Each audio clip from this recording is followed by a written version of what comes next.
Trương thiếu gia, tôi đã kết hôn rồi, xin anh tự trọng. Kết hôn rồi thì không thể ly hôn sao? Chẳng lẽ cô thật sự thích thằng ngốc Tiêu Huyền đó? Chỉ cần cô theo tôi sẽ khiến Diệp gia cô trở nên giàu có. Không, Tiêu Huyền bây giờ không còn ngốc nữa. Trương thiếu gia, hôm nay nếu như ngài không muốn bàn hợp đồng, vậy tôi xin phép đi trước. Chỉ cần hôm nay cô dám bước chân ra khỏi căn phòng này nửa bước, ngày mai tập đoàn Diệp thị sẽ nhận được vô số hợp đồng hủy bỏ từ các nhà cung cấp. Diệp Thanh Thu, cô không muốn tập đoàn Diệp thị phá sản chứ? Có phải chỉ cần tôi uống ly rượu này, anh sẽ ký hợp đồng với tôi không?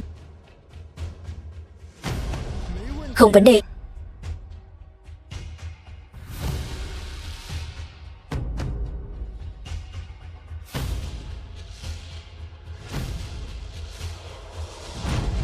Trương thiếu gia, bây giờ có thể ký. Thanh Thu ơi Thanh Thu, quả nhiên tập đoàn Diệp thị là điểm yếu của cô. Nhưng không sao, qua đêm nay chúng ta sẽ là người một nhà.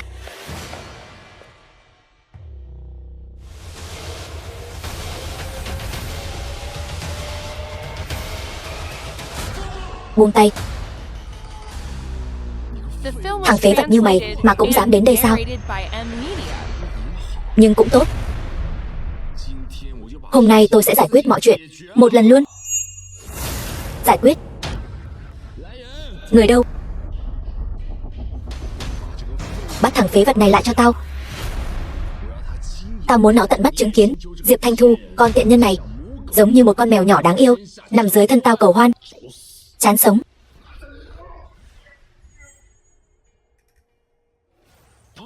Sợ gì? Lên đi.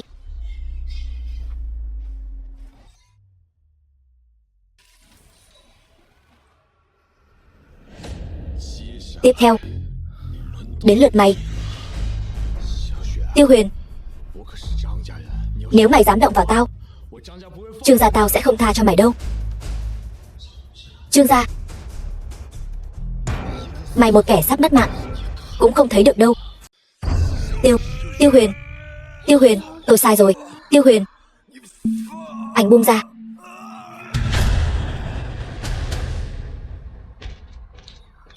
Tiêu Huyền, khí mạch nóng rực phải chữa trị ngay. Nóng quá. Bình tĩnh, ta dẫn em đi ngay.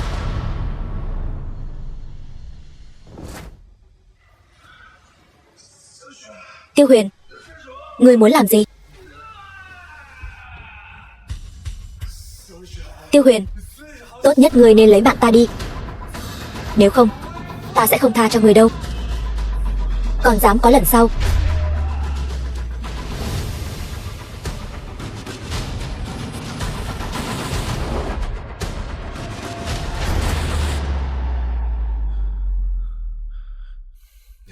Em đợi ta một lát, ta đi chuẩn bị ngân châm. Đừng đi.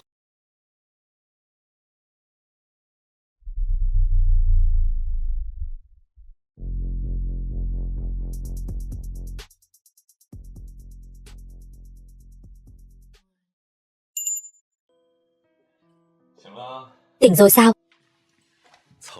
Bữa sáng ta làm xong rồi, ra ăn cơm thôi. Diệp tiểu thư, xin hỏi buổi chiều ngài có thời gian không? Lãnh tổng của chúng tôi mời ngài đến tập đoàn Kình Thiên của chúng tôi tham gia đàm phán hợp tác thương mại liên quan. Có. Được, giấy mời lát nữa sẽ có người đưa đến. Lãnh tổng của chúng tôi cung kính chờ ngài đến. Tiêu Huyền, lãnh tổng của tập đoàn Kình Thiên mời em chiều nay đến công ty để tiến hành đàm phán hợp tác. Nếu bà nội biết chuyện này, chắc chắn sẽ rất vui. Đây là chuyện tốt. Em ăn cơm trước đi, lát nữa anh đưa em qua.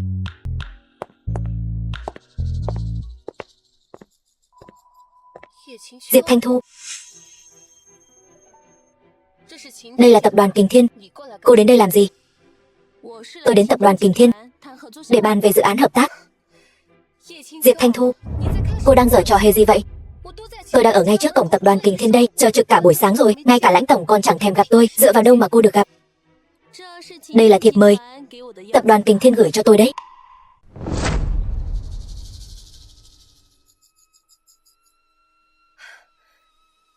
Thanh Thu, cô chỉ là một giám đốc dự án nhỏ bé mà thôi. Tôi mới là tổng giám đốc đương nhiệm của tập đoàn Diệp Thị. Hơn nữa, bà nội cũng đã giao cho tôi cơ hội đàm phán hợp tác lần này. Cho tôi rồi. Cô về công ty đi. Chuyện hợp tác, tôi thay cô đi là được. Diệp Khê, tập đoàn Kình Thiên gọi điện thoại mời tôi đấy. Cô đi. Không thích hợp đâu. Có gì mà không thích hợp chứ? Nghe nói Tiêu tổng của tập đoàn Kình Thiên là một nhân vật trẻ tuổi đầy quyền lực đấy. Nếu như tôi có thể nhân cơ hội này trèo lên được Tiêu tổng của tập đoàn Kình Thiên, thì nhà họ Diệp chúng ta sẽ phất lên như diều gặp gió cho mà xem. Còn về phần cô, đến lúc đó thì cứ ôm lấy tên chồng vô dụng của cô mà khóc đi nhé. Diệp Khê, không sao, chúng ta cứ đợi ở dưới lầu công ty là được. Tiêu tổng của tập đoàn Kình Thiên đâu phải muốn gặp là gặp được đâu. Sao lại là cô? Lãnh tổng, chẳng phải ngài bảo tập đoàn Diệp Thị chúng tôi chiều nay đến để bàn chuyện hợp tác dự án sao? Tôi mời Diệp Thanh Thu, không phải cô. Lãnh tổng, tôi là chị của Diệp Thanh Thu mà. Chức vụ ở tập đoàn Diệp Thị cũng cao hơn cô ấy, thích hợp để bàn chuyện hợp tác với tập đoàn Kình Thiên hơn. Tôi không muốn phải nhắc lại lần thứ hai, hoặc là để Diệp Thanh Thu đến nói chuyện với tôi, hoặc là tập đoàn Kình Thiên chúng tôi chính thức hủy bỏ hợp tác với tập đoàn Diệp Thị các người. Việc nhà họ Diệp các người đột nhiên đổi người là không hề xem tập đoàn Kình Thiên chúng tôi ra gì đúng không? Còn tiện nhân Diệp Thanh Thu này có tư cách gì đại diện cho Diệp Thị? Diệp tiểu thư, xin hỏi cô đến chưa?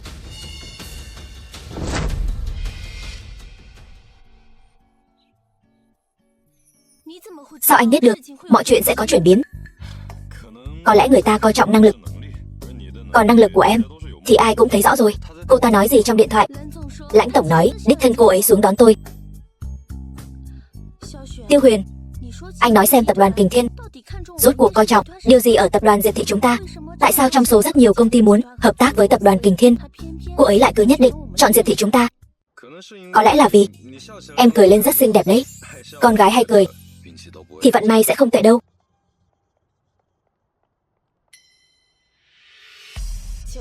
Xin hỏi cô là Diệp Thanh Thu tiểu thư phải không? Vâng, là tôi, mời cô đi theo tôi. Tiêu tổng đích thân dặn dò, lần này tập đoàn Kình Thiên của chúng ta hợp tác thương mại với tập đoàn Diệp Thị đều do đích thân tôi và cô đối ứng. Tiêu tổng, đúng vậy, hợp đồng chúng tôi đã chuẩn bị xong. Sau khi ngài xem qua, chỉ cần cảm thấy phù hợp với tập đoàn Diệp Thị thì trực tiếp ký tên lên trên là được. Lãnh tổng, ngài không đùa với tôi đấy chứ? Chúng ta còn chưa bắt đầu bàn về hạng mục hợp tác, ngài đã bằng lòng ký hợp đồng với tôi rồi. Đây là vì sao? Ở đây có người ngoài không tiện nói chuyện, tôi dẫn ngài lên lầu nhé. Diệp tổng, thật sự ngại quá đi, lại khiến cô thất vọng rồi. Tiêu Huyền, các người chờ đó cho tôi. Lãnh tổng, những hợp đồng này tôi đã xem qua rồi, không có vấn đề gì. Bây giờ, ngài có thể nói cho tôi biết rốt cuộc là tại sao không? Hợp đồng này ký thuận lợi quá, giống như đang mơ vậy. Ngài cứ yên tâm, những hợp tác với ngài đây là do Tiêu tổng đích thân phân phó. Tôi nghĩ nếu có vấn đề gì, ngài về hỏi thử chồng của mình, Tiêu Huyền tiên sinh, có lẽ sẽ tốt hơn đấy. Ý của ngài là Tiêu Huyền? Sao thế? Không phải vừa mới ký hợp đồng với tập đoàn Kình Thiên xong sao? Sao mà vẫn cứ ủ rũ không vui thế kia? Tiêu Huyền, có phải anh có chuyện gì giấu em không? Anh với em ngày nào cũng ở bên nhau, anh giấu em chuyện gì được chứ? Vậy còn chuyện hợp tác với tập đoàn Kình Thiên thì sao? Em đâu còn là con nít nữa, đâu có công ty nào mà chuyện còn chưa bắt đầu bàn đã chuẩn bị sẵn hợp đồng đâu chứ. Em nói là cái này sao? Anh và Tiêu tổng của tập đoàn Kình Thiên là bạn bè. Lúc tập đoàn Diệp Thị muốn hợp tác với tập đoàn Kình Thiên, anh tiện miệng gọi một cuộc điện thoại, nói qua với anh ấy một tiếng thôi. Anh ấy là bạn của anh. Anh sống từng này tuổi rồi, cũng phải có vài người bạn chứ. Do em hết hồn. Sao anh không nói sớm? Sao lại khóc rồi? Em hết hồn. Em còn tưởng là tổng giám đốc của tập đoàn Kình Thiên, cũng giống như Trương Thiên Tứ. Chuyện này Em nhất định phải nói với bà nội. Bà biết được chắc chắn sẽ rất vui. Quan hệ giữa anh và tổng giám đốc tập đoàn Kình Thiên, ngoài em ra, tốt nhất đừng để ai biết cả. Tại sao? Sau này em sẽ biết thôi. Chúng ta về công ty trước đi.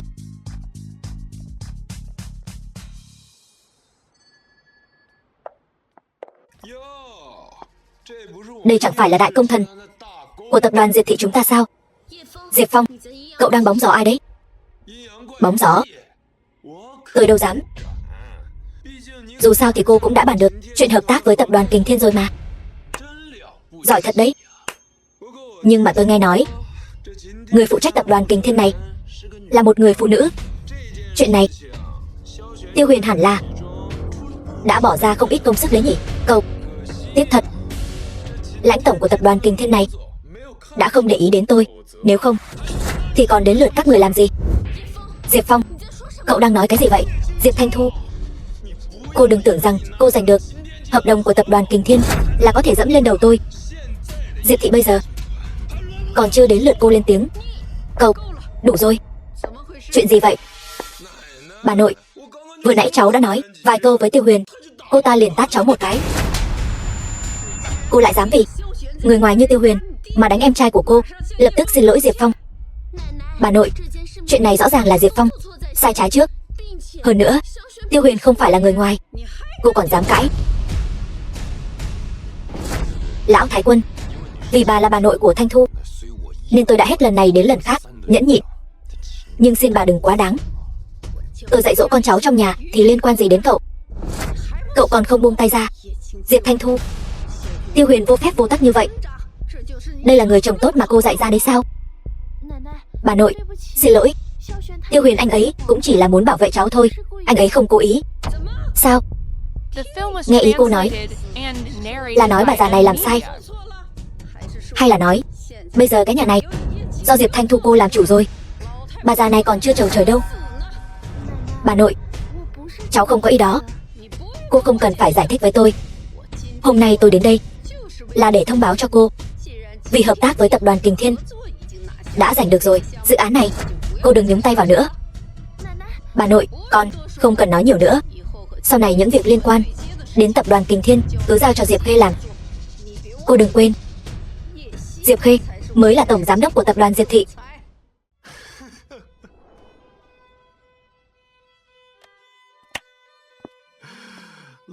Lão Thái Quân, tôi không ngờ các người còn có bộ mặt trơ trẽn như vậy. Hay đấy. Tiêu Huyền, đang nói linh tinh gì vậy? Hợp đồng là Thanh Thu ký được. Kết quả vừa ký xong hợp đồng thì ngay lập tức đá Thanh Thu ra khỏi cuộc chơi, để Diệp Khê đến nhận công lao này.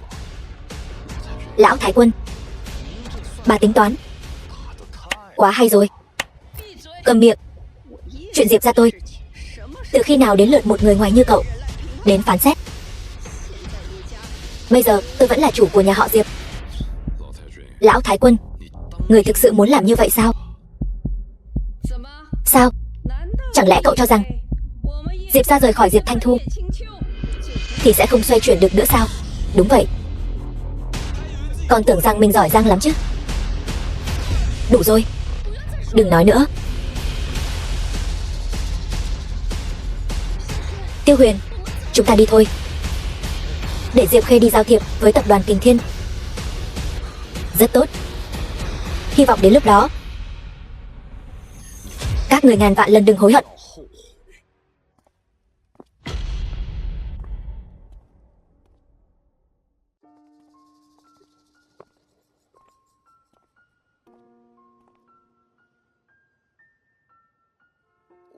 Tại sao bà nội lại thiên vị như vậy?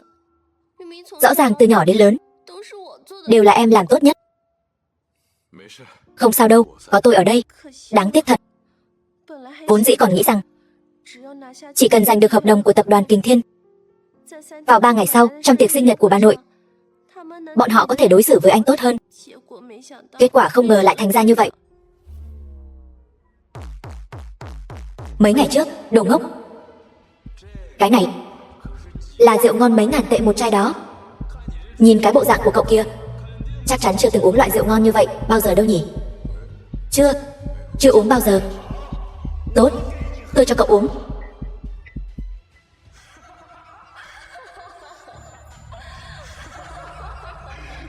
Uống nhanh đi.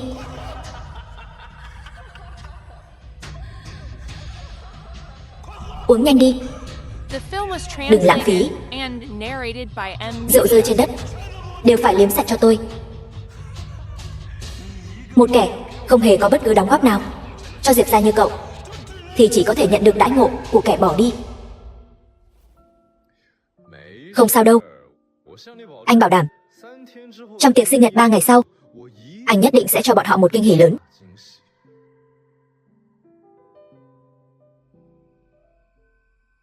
Tôi cũng không còn là Tiêu Huyền năm xưa mặc người khi nhục nữa rồi. Ba ngày sau, Tiêu Huyền, anh không phải nói quà sinh nhật của bà nội anh chuẩn bị sao? Vậy quà đâu? Đừng gấp, tôi đã sớm chuẩn bị xong rồi. Đến lúc đó cứ chờ mà xem đi. Sự việc đến nước này, tôi cũng chỉ còn cách tin anh thôi. Bà nội, người nhất định phải làm chủ cho cháu đó. Cháu tiếp nhận hạng mục của tập đoàn Kình Thiên. Căn bản là không có ai để ý đến cháu cả. Chuyện này nhất định là Diệp Thanh Thu giở trò quỷ ở sau lưng. Cái gì? Cháu đừng khóc nữa. Chuyện này bà nhất định sẽ làm chủ cho cháu. Cảm ơn bà nội. Cháu biết ngay là bà tốt với cháu nhất mà.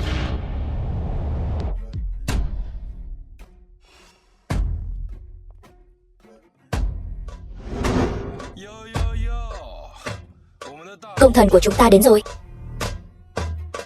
Nhưng mà Tiêu Huyền, sao anh lại vào đây tay không thế? Quà của ta còn đang trên đường tới, cần một chút thời gian nữa mới đưa đến được. Ta thấy là do anh mua quà quá rác rưởi nên không dám đem ra ở bữa tiệc. Diệp Thanh Thu, tôi biết cô ký được hợp đồng của tập đoàn Kình Thiên thì có công lao, nhưng hôm nay là tiệc mừng thọ của bà nội. Cô không mang quà đến, có phải là quá không xem bà nội ra gì rồi không? Không phải đâu, quà Tiêu Huyền mua thật sự đang trên đường đến. Chờ một lát sẽ có người mang đến ngay thôi, không cần phải rảo biện. Diệp Thanh Thu, tôi thấy các người là vì món quà mua quá tệ rồi, ngại quá không dám mang ra.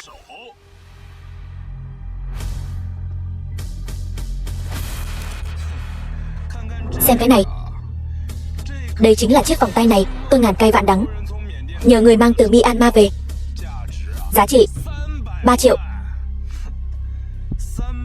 3 triệu đó. Tiêu Huyền, tôi thấy anh đó cả đời này cũng chưa từng thấy nhiều tiền như vậy đâu nhỉ.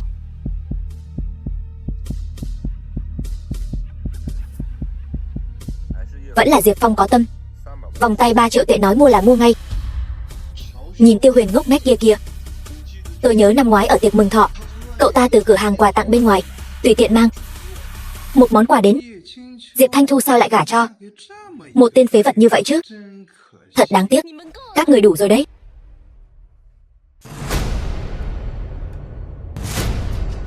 Diệp Phong, cậu có tiền là việc của cậu, không cần ở đây khoe khoang. Thanh Thu, chẳng qua chỉ là một chiếc vòng Đế Vương Lục giả mà thôi. Chúng ta không cần thiết cãi nhau với cậu ta làm gì. Giả sao? Đồ phế vật nhà ngươi, mở to mắt của ngươi ra mà nhìn cho kỹ. Chiếc vòng tay ta bỏ 3 triệu tờ ra mua, sao có thể là giả được? Cậu làm gì vậy? Chiếc vòng tay 3 triệu tệ này há lại là thứ phế vật như cậu có thể chạm vào. Loại vòng tay Đế Vương Lục giả này giá thị trường đã là từ 300.000 đến 500.000 1 gam. Tôi muốn hỏi, bạn của cậu và cậu tốt đến mức nào mà một chiếc vòng tay có giá thị trường khoảng 12 triệu tệ, Đế Vương Lục lại hạ giá bán rẻ cho cậu với giá 3 triệu tệ? Không thể nào. Bạn tôi không thể lừa tôi. Vòng Đế Vương Lục thật sự bên trong thường có tạp chất, còn cái tôi đang cầm trên tay đây gần như không có tạp chất. Rõ ràng là đã qua xử lý đặc biệt. Các chất hóa học chứa bên trong đeo lâu sẽ gây hại cho cơ thể.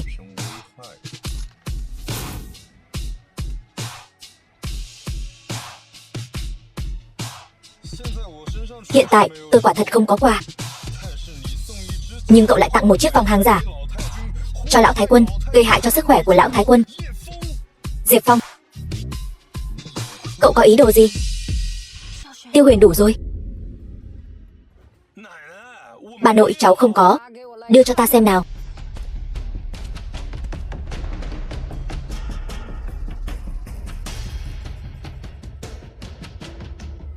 Cái này là thật. Chỉ là không phải là vòng tay đế vương lục, mà chỉ là vòng tay mãn lục, gần với băng chủng mà thôi. Cháu trai, ta rất thích món quà này. Lão Thái Quân, bà, Tiêu Huyền, đừng nói nữa. Bà nội, thật sự xin lỗi. Tiêu Huyền căn bản không hiểu về ngọc. Anh ta nói lung tung. Xin người đừng để ý. Tiêu Huyền, mau xin lỗi Diệp Phong đi. Tiêu Huyền, ngẩn người ra làm gì? Xin lỗi đi chứ. Đồ phế thải. Cho dù vòng tay tôi mua là giả đi chăng nữa thì sao chứ? Tôi đây là cháu đích tôn của bà nội.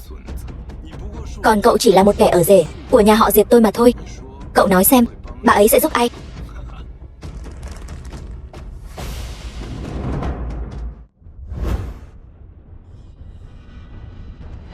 Nếu tôi không xin lỗi thì sao? Tiêu Huyền, cậu hỗn xược.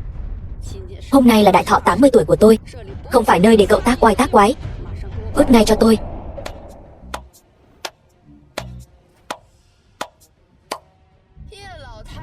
Diệp lão Thái Quân thật là uy phong nhỉ. Bà muốn ai cút đi? Tiêu Huyền, đây là tìm đâu ra diễn viên thế? Chắc không phải là tình nhân bé nhỏ của anh đấy chứ? Chuyện nhà họ Diệp tôi, khi nào thì đến lượt một người ngoài như cô ở đây chỉ trỏ. Im miệng, mau quỳ xuống. Xin lỗi Lãnh tổng. Chị, sao tự nhiên lại đánh em? Bảo quỳ thì cứ quỳ đi.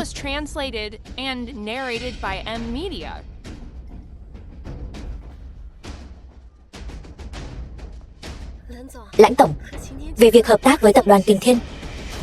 Tập đoàn Kình Thiên chúng tôi chỉ hợp tác với Diệp Thanh Thu tiểu thư.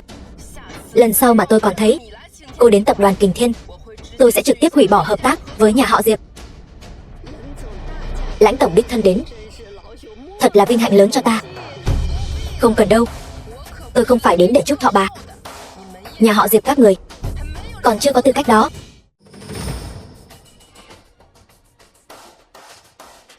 Tiêu tiên sinh, đồ ngài cần tôi đã mang đến rồi. Đồ đã đưa đến rồi thì cô cứ về trước đi. Vâng.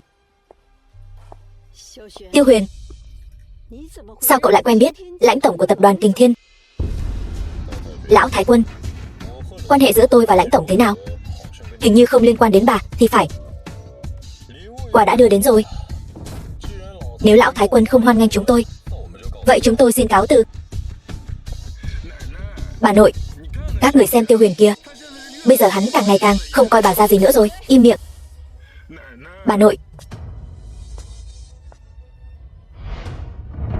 trước khi điều tra rõ quan hệ giữa Lãnh Nhược Băng và Tiêu Huyền thì không ai được phép nói bất cứ điều gì xấu về Tiêu Huyền trước mặt tôi nữa.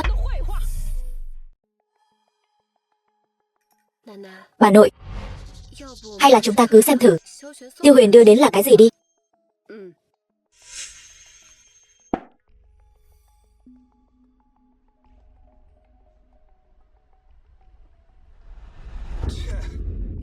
Đây chẳng phải là một bức tự họa thôi sao? Cùng lắm cũng chỉ đáng vài đồng bạc lẻ mà thôi. Nếu tôi không nhìn nhầm, đây hẳn là bức hoa điểu sơn cư đồ của họa sĩ Đường Tông thời Đường. Và năm trước, một bức tranh cùng loại đã từng được nhà đấu giá bán với mức giá cao ngất ngưỡng là 45 triệu. Cái gì? Tiêu Huyền, chuyện hôm nay thật sự là xin lỗi anh. Em cũng không ngờ bà nội lại làm như vậy. Em là vợ anh, em xin lỗi anh làm gì? Đúng rồi, món quà anh nhờ Lãnh tổng mua chắc chắn là rất quý giá nhỉ? Bao nhiêu tiền? Em chuyển khoản cho anh. Đã bảo em là vợ anh rồi mà, còn làm ra vẻ xa lạ thế. Quà mua cho Lão Thái Quân chỉ là chút tiền lẻ thôi mà. Đã không tham gia được tiệc sinh nhật, vậy anh dẫn em đi ăn ngon.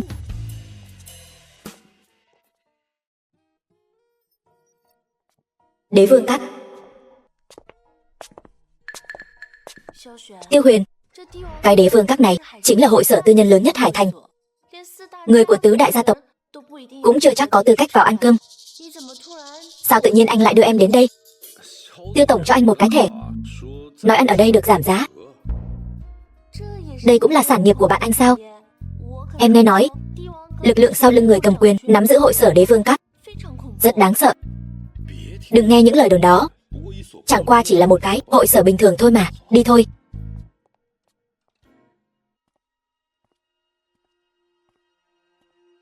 Trương thiếu, cậu xem kia có phải là Diệp Thanh Thu và thằng chồng phế vật của cô ta không?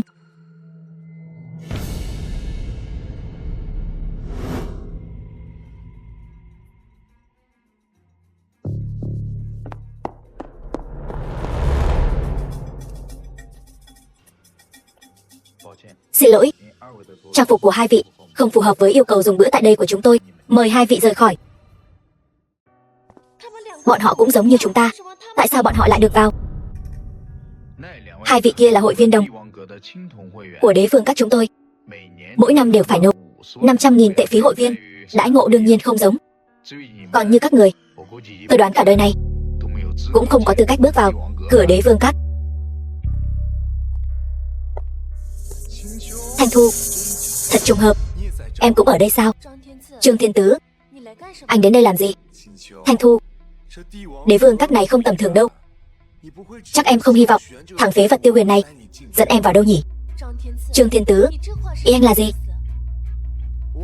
Tôi chỉ muốn nói với em rằng thằng phế vật Tiêu Huyền không đáng tin. Em theo tôi còn hơn. Tôi có thẻ vàng của đế vương các, tôi có thể dẫn em vào. Không cần Trương đại thiếu gia nhọc lòng. Tiêu Huyền, chúng ta đổi nhà hàng khác ăn cơm đi. Không cần. Có phải là chỉ cần có thẻ hội viên đế vương các, chúng ta là có thể vào được? Đương nhiên. Tiêu Huyền, thẻ hội viên của đế vương các rẻ nhất cũng phải 500.000 một năm. Anh có tiền sao? Nếu như tôi có thì anh làm sao? Nếu như thằng phế vật anh thật sự có, tôi lập tức quỳ xuống xin lỗi. Vậy thì bây giờ anh có thể quỳ rồi đấy. Tiêu Huyền, tôi chưa từng nghe nói đế vương các còn có thẻ hội viên màu đen. Làm người ấy mà, vẫn là nên thành thật một chút. Tôi ở đế vương các mấy năm rồi, chưa từng thấy thẻ hội viên màu đen bao giờ. Vị tiên sinh này, cái kết cục mạo danh hội viên đế vương các của chúng tôi, anh nên nghĩ cho kỹ đi. Láo xược. Lâm tổng, sao ngài lại đến đây? Tôi mà không ra. Chủ đế vương các, sao biết được cậu đang ở đây làm hỏng danh tiếng của đế vương các của tôi? Vị tiên sinh này, tôi có thể xem thẻ của ngài một chút được không? Không sai, đây là thẻ đen tối thượng của đế vương các tôi. Trên toàn cầu chỉ có 10 chiếc thẻ đen. Lâm tổng, cô không đùa đấy chứ? Sao tôi không biết còn có loại thẻ đen tối thượng này nữa? Anh không biết không có nghĩa là không có. Bây giờ tôi có thể vào trong được chưa? Được chứ, tôi lập tức dẫn ngài vào. Không cần đâu. Anh không phải vừa nói cả đời này của tôi đều không có tư cách bước vào đế vương các nửa bước sao? Tiên sinh Tiêu, là tôi coi thường ngài. Tôi xin lỗi ngài. Ngài đại nhân đại lượng tha cho tôi. Xin ngài tha cho tôi lần này đi. Lâm tổng, cô xem chuyện này tôi phải xử lý thế nào đây? Ngài yên tâm, nhất định sẽ cho ngài một câu trả lời thỏa đáng. Cậu lại đây. Lâm tổng, phải cứu tôi đó. Đồ khốn kiếp, cậu bị sa thải, đến phòng tài vụ lĩnh lương, sau đó thì cút đi. Lâm tổng, tôi... Sao lại như vậy?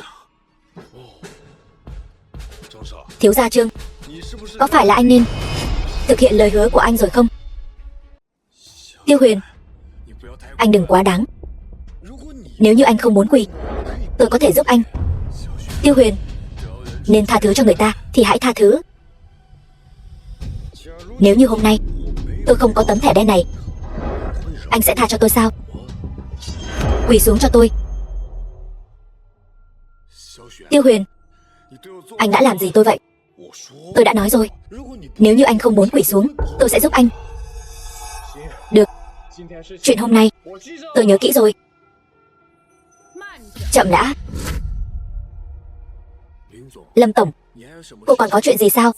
Bây giờ tôi đại diện cho đế vương các chính thức thông báo cho anh, Trương gia các anh, tư cách hội viên ở đế vương các đã bị hủy bỏ. Lâm tổng, cô không thể làm như vậy. Nếu như để bố tôi biết được, ông ấy sẽ đánh tôi mất. Người đâu?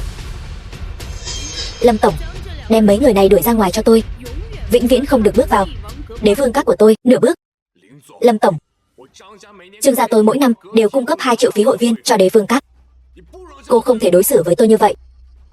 Huống hồ, đế vương các của cô tuy thế lớn, nhưng Trương gia tôi ở Hải Thành cũng không phải là để người khác tùy ý bắt nạt. Nghe ý của anh, Trương gia anh là muốn khai chiến với đế vương các của tôi sao? Tôi cút đi, về hỏi lại ông già nhà anh xem ông ta có dám nói những lời này trước mặt tôi không.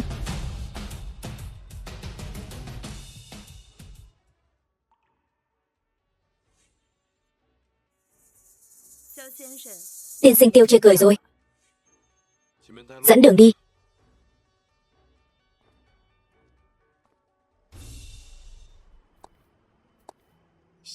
Tiêu Huyền, anh và Tiêu tổng của tập đoàn Kình Thiên chẳng lẽ là anh em ruột sao? Nếu không thì sao lại có thể đưa cho anh tấm thẻ hội viên?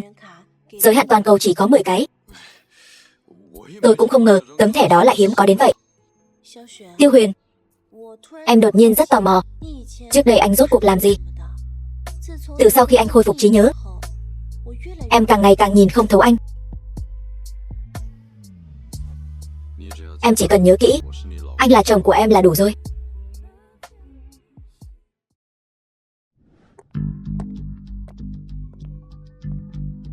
Bà nội, mọi người vẫn chưa nghỉ ngơi sao? Thanh Thu, lại đây, cháu ngoan của bà. Ngồi bên cạnh bà nội này.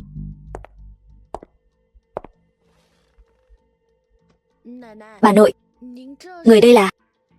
Hôm nay ở buổi tiệc là bà nội làm không đúng. Bà nội xin lỗi cháu. Tiêu Huyền, con cũng lại ngồi xuống đi. Chúng ta nói chuyện cho phải lẽ.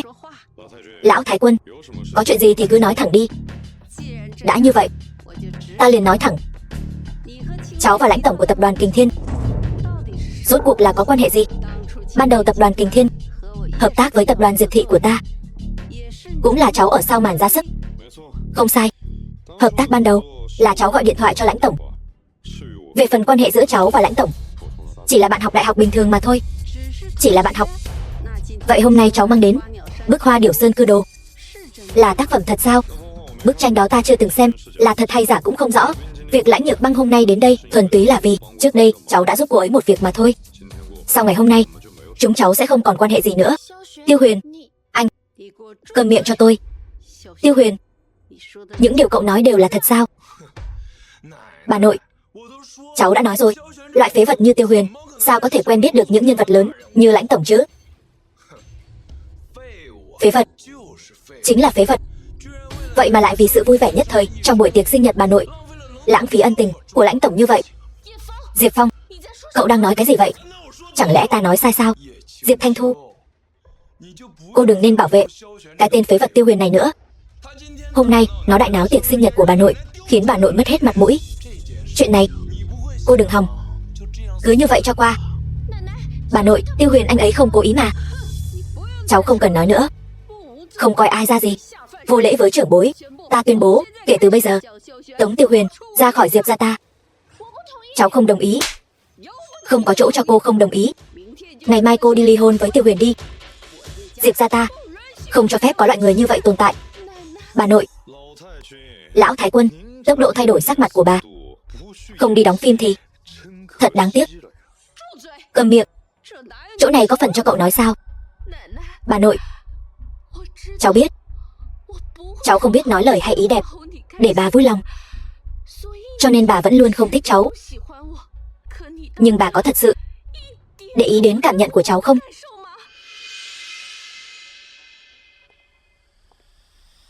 Cháu tuyệt đối sẽ không ly hôn với Tiêu Huyền. Diệp Thanh Thu, cô hỗn xược. Lão Thái Quân, bà còn dám động thủ nữa thì đừng trách tôi không khách khí. Tốt lắm Diệp Thanh Thu, cô cậy có thằng chồng phế thải chống lưng nên cứng cánh rồi đúng không? Nếu cô bản lĩnh như vậy, vậy thì cô cùng với thằng phế thải này cút khỏi Diệp ra cho tôi. Chẳng lẽ bà thật sự không thích cháu đến vậy sao?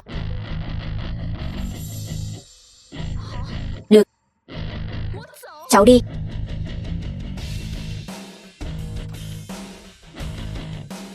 Lão Thái Quân, hy vọng các người đừng hối hận với quyết định ngày hôm nay.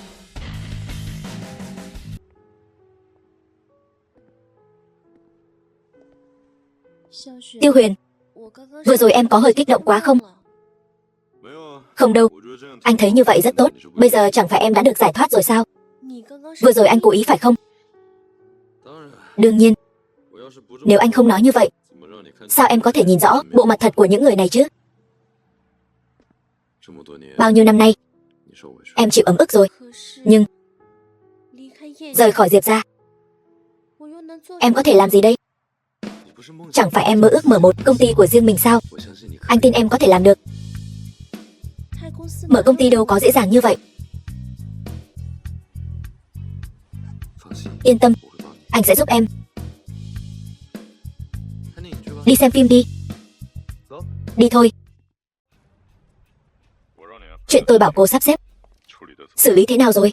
Bẩm tôn thượng, thiệp mời đã được gửi đến tất cả các gia tộc Hải Thành. Về phía chủ mẫu, tôi cũng đã gọi điện thoại rồi.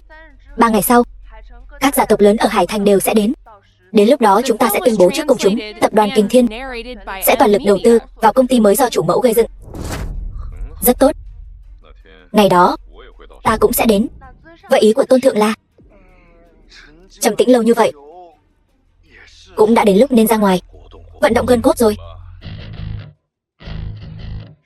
Thuộc hạ hiểu.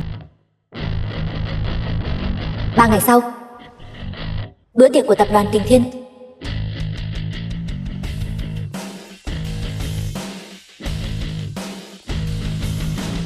Xin lỗi, xin vui lòng xuất trình thiệp mời. Không có, là lãnh tổng mời chúng tôi đến.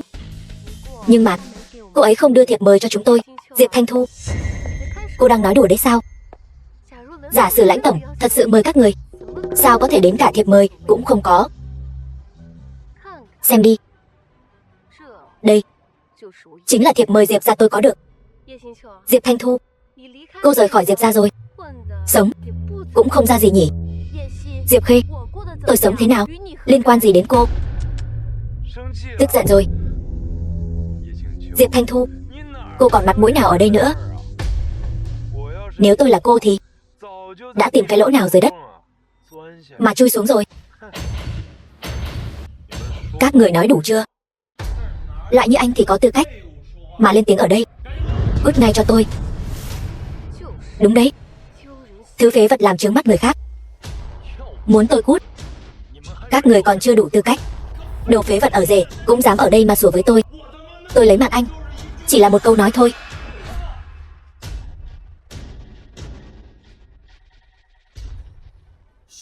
Tiêu Huyền, anh dám động thủ, ông đây lấy mạng anh. Tiêu Huyền, tôi cảnh cáo anh, đây là trước cổng yến tiệc tập đoàn Kình Thiên. Nếu anh dám làm loạn, lãnh tổng sẽ không tha cho anh đâu. Gọi Lãnh Nhược Băng xuống gặp tôi. Vị tiên sinh này, lãnh tổng của chúng tôi đâu phải ai muốn gặp là gặp được. Nói hay lắm. Một kẻ ngay cả thiệp mời cũng không có được, còn muốn gặp lãnh tổng. Tiêu Huyền, sao anh không lên trời luôn đi? Trương Thiên Tứ, chúng tôi có thiệp mời hay không không liên quan đến anh. Thanh Thu, tôi không có ý nhằm vào cô đâu nhé. Tôi đang nói Tiêu Huyền đấy. Mấy năm nay, hình như anh ta toàn ở nhà thôi, cũng không có công việc đàng hoàng.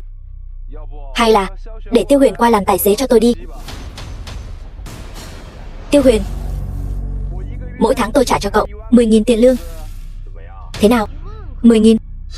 Trương thiếu gia, anh thật hào phóng, không giống như một số người. Tôi thấy ngay cả tư cách lái xe cho Trương thiếu gia cũng không có ấy chứ. Đủ rồi. Tiêu Huyền là chồng tôi. Dựa vào cái gì mà các người nói anh ấy như vậy? Chỉ vì tôi là người nhà họ Trương. Ở Hải Thành, nhà họ Trương tôi chính là trời. Muốn làm trời ở Hải Thành, nhà họ Trương e là chưa đủ tư cách. Thuộc hạ tiếp giá chậm trễ, xin tôn thượng trách phạt. Tôn thượng, sao có thể như vậy? Nhất định là có nhầm lẫn. Đứng lên trước đi. Lãnh tổng, Tiêu Huyền cái đồ phế vật ở rể này sao lại quen biết được người như cô chứ? Có phải ngài có hiểu lầm gì về Tiêu Huyền sao? Lần sau còn nói ra những lời như vậy, tôi sẽ khiến nhà họ Trương các người ở Hải Thành hoàn toàn biến mất. Lãnh tổng, tập đoàn Kình Thiên của các người làm như vậy có phải là quá đáng lắm rồi không? Ở Hải Thành này, nhà họ Trương tôi ít nhiều gì cũng có chút mặt mũi. Tôi cho anh mặt mũi, anh dám nhận không? Chuyển lệnh xuống, hủy bỏ tư cách tham gia của nhà họ Trương. Còn hai người này, đuổi ra ngoài cho tôi. Nơi này không phải là nơi mà loại chó mèo nào cũng có thể vào. Lãnh tổng, cô không thể như vậy được. Chúng tôi là người của Diệp gia. Thanh Thu, cô là người của Diệp gia mà. Bây giờ Tiêu Huyền phát đạt rồi, cô không thể quên gốc gác được đâu. Diệp Khê, cô đừng quên đấy, tôi và Tiêu Huyền đã bị bà nội đuổi khỏi Diệp gia rồi. Đó chỉ là lời nói lúc nóng giận của bà thôi, cô đừng để bụng. Đủ rồi. Ngày đó Tiêu Huyền bị bà nội khiển trách, đã bao giờ thấy các người như vậy đâu. Lẽ nào cô không hề để ý đến tình thân máu mủ sao? Giữa tôi và các người có tình thân máu mủ để nói sao? Tiêu Huyền, chúng ta đi thôi.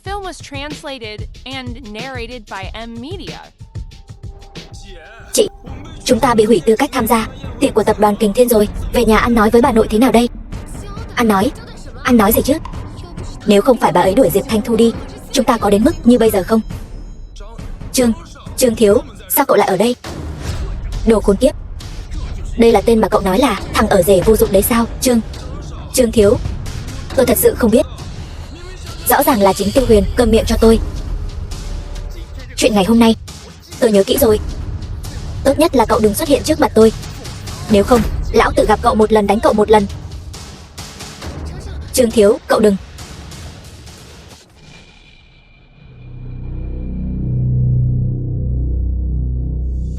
Tôn thượng, vậy thuộc hạ xin phép đi chuẩn bị trước. Đi. Thế nào? Cảm thấy thế nào? Vậy nên nói, anh chính là ông chủ đứng sau màn tập đoàn Kình Thiên. Không sai, là tôi. Vậy còn Đế Vương Các thì sao? Đó cũng là sản nghiệp dưới tên tôi. Vậy nên nói, tất cả mọi chuyện xảy ra trong khoảng thời gian này đều là do anh sắp xếp cả.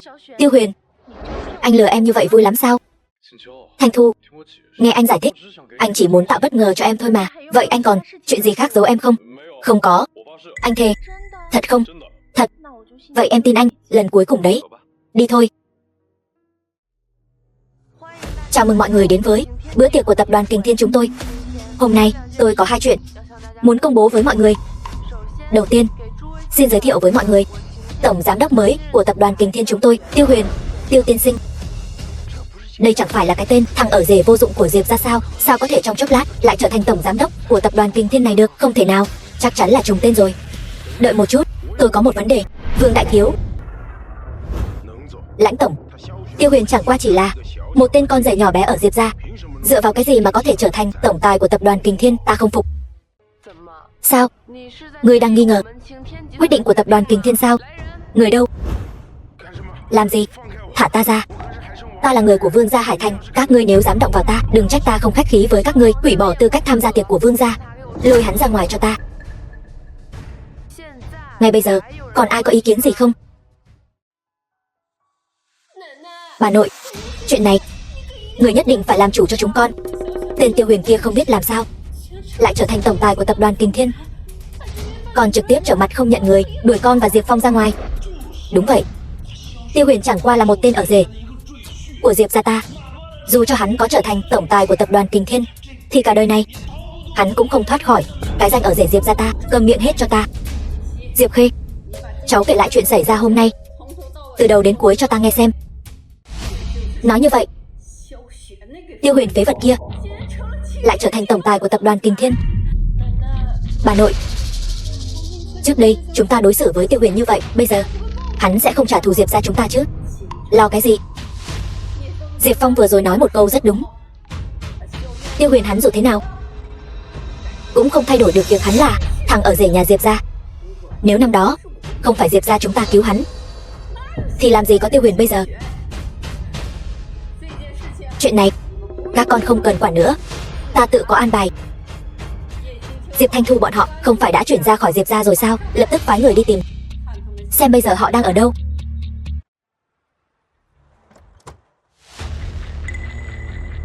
Ai cho phép các người vào đây? Tiêu Huyền, cậu dù sao cũng là người của Diệp gia.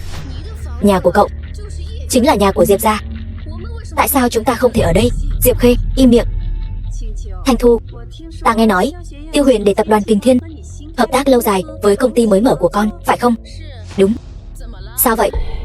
Dù con có mâu thuẫn với Diệp gia, rời khỏi nhà, thì trong người con cũng chảy dòng máu của Diệp gia. Công ty của con dù sao cũng mới mở, nhất thời cũng không thể mở rộng quy mô được. Chi bằng con chia bớt nghiệp vụ cho công ty của Diệp gia. Diệp gia cũng có thể giúp con giảm bớt chút áp lực. Lúc trước Thanh Thu rời đi, các người đâu có xem cô ấy là người của Diệp gia. Tiêu Huyền, anh chỉ là một tên ở rể nhỏ bé, có tư cách gì mà bàn chuyện của Diệp gia ta? Diệp Phong, dừng tay. Tiêu Huyền, ta thừa nhận Diệp gia những năm gần đây đối đãi với cậu xác thực không ra gì. Nhưng mà năm đó nếu không phải Diệp Thanh Thu cứu cậu từ bên ngoài về, cậu có lẽ đã sớm mất mạng rồi. Cho nên, lão Thái Quân, bà muốn cái gì? Nói thẳng ra đi. Ta muốn tập đoàn Kình Thiên phân ra một bộ phận nghiệp vụ để cho Diệp thị tập đoàn làm. Bà tính toán cũng thật giỏi. Lúc trước là Thanh Thu cứu ta không sai, nhưng hiện tại ta và Thanh Thu đã thoát ly khỏi Diệp gia, đương nhiên cùng Diệp thị không hề có bất cứ quan hệ nào. Tiêu Huyền, cậu thật sự muốn vong ân phụ nghĩa sao? Nếu như 3 năm nay ta ở Diệp gia chịu nhục, cũng tính là ân huệ. Các ngươi có muốn thử một chút không? Anh, nếu không phải nể mặt Thanh Thu, Diệp gia các ngươi đã sớm biến mất khỏi Hải Thành. Hiện tại lập tức cút ra ngoài cho ta. Tiêu Huyền, chẳng lẽ cậu nhất định phải hung hăng bức người? Các ngươi nếu còn không rời đi, đừng trách ta không khách khí đó. Tiêu Huyền, cậu đừng quá đắc ý. Chúng ta đi. Bà nội, cái tên Tiêu Huyền này thật sự quá ngông cuồng. Đúng vậy, hắn làm lên tổng tài tập đoàn Kình Thiên liền không nhớ rõ bản thân trước kia là làm cái gì rồi. Các người câm miệng cho ta. Hiện tại vẫn là nghĩ xem nên làm cái gì đi. Dựa theo thái độ hôm nay của Tiêu Huyền, về sau hắn nhất định sẽ đối phó Diệp thị chúng ta. Đi tìm Diệp Thanh Thu kia, bảo cô ta cùng Tiêu Huyền nói vài lời tốt đẹp. Hôm nay cái bộ dáng mắt trắng trợn của Diệp Thanh Thu kia, cậu trông chờ gì vào cô ta? Đủ rồi, hai người các con ngoài việc cãi nhau ở đây còn có thể làm được gì? Chẳng lẽ là Diệp Thanh Thu hối hận tới đây xin lỗi sao?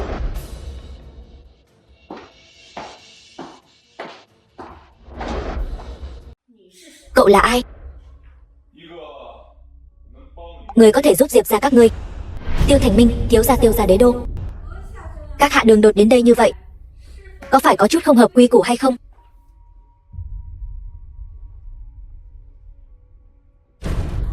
Quy củ? Nơi nào có ta? Ta chính là quy củ. Vốn dĩ ta muốn để cho vương gia phế vật kia thử xem trình độ của đệ đệ ta. Có điều đáng tiếc, cho hắn cơ hội hắn lại không dùng được. Cho nên hiện tại cơ hội này cho Diệp gia các ngươi. Chỉ cần các ngươi ngoan ngoãn nghe lời, ta bảo đảm Diệp gia các ngươi phất lên như diều gặp gió.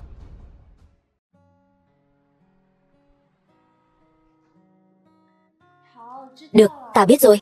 Tối hôm nay ta nhất định về nhà ăn cơm.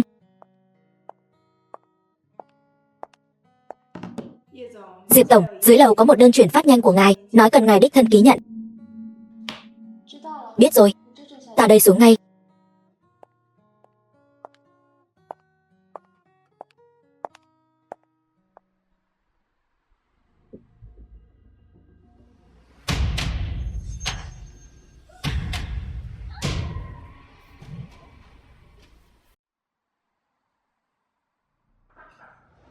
Vào đi. Chuyện gì mà vội vàng vậy? Bẩm Thiên Vương, vừa rồi đội hành động bảo vệ chủ mẫu gửi tin nhắn đến, nói chủ mẫu bị người bắt cóc rồi. Cái gì? Lập tức điều động tất cả tình báo thám tử của Huyền Thiên Điện. Ta muốn trong vòng 10 phút Biết được thông tin vị trí của chủ mẫu, ra lệnh cho đội đột kích bắt đầu chuẩn bị cứu viện. Một khi xác định, lập tức triển khai cứu viện. Nếu có ai dám ngăn cản, lấy mạng không tha. Rõ. Lãnh Nhược Băng, gọi điện thoại cho tôi vào giờ này. Chuyện gì? Khởi bẩm tôn thượng, vừa rồi có thủ hạ đến báo, nói có một đám người thế lực lai lịch không rõ đã bắt cóc chủ mẫu đi rồi. Ta hiện tại đang phái người đi cứu. Cái gì? Bất chấp mọi giá phải cứu người về cho ta. Thuộc hạ làm việc bất lực, xin tôn thượng trách phạt. Tình hình bây giờ là thế nào? Lúc chúng ta đến, chủ mẫu đã bị hủy dung rồi, hiện tại đang ở trong phòng phẫu thuật cấp cứu. Có điều ngài yên tâm, hung thủ đã bắt được. Tất cả chờ ngài phân phó. Đưa ta qua đó.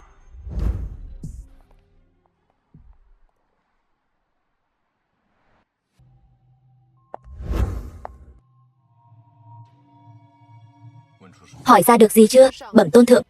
Chủ mưu đứng sau là Diệp Khê. Diệp Khê? Với tính tình của Diệp Khê và những người khác, sao có thể sau khi biết thân phận của ta còn dám làm ra chuyện như vậy? Diệp Khê luôn đố kỵ dung mạo xinh đẹp của Diệp tiểu thư, trong lòng oán hận.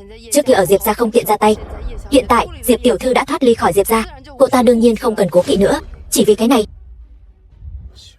Đã như vậy, vậy ta cũng cho cô ta nếm thử nỗi đau bị hủy dung. Tiện thể hỏi xem, rốt cuộc ai là người đứng sau? Được, tôn thượng. Vậy người này xử trí thế nào? Ta không muốn nhìn thấy hắn xuất hiện ở Hải Thành lần thứ hai. Hiểu rồi. Đi bắt Diệp Khê về cho ta. Tuân mệnh.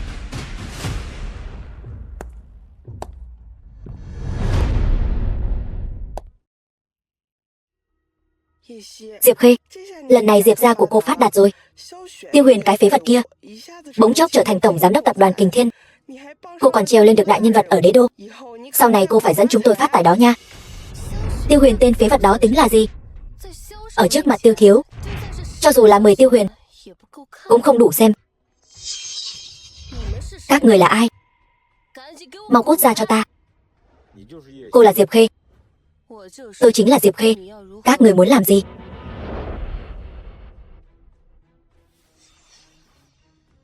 Thả tôi ra. Các người muốn làm gì? Có người muốn gặp cô. Đi với chúng tôi một chuyến.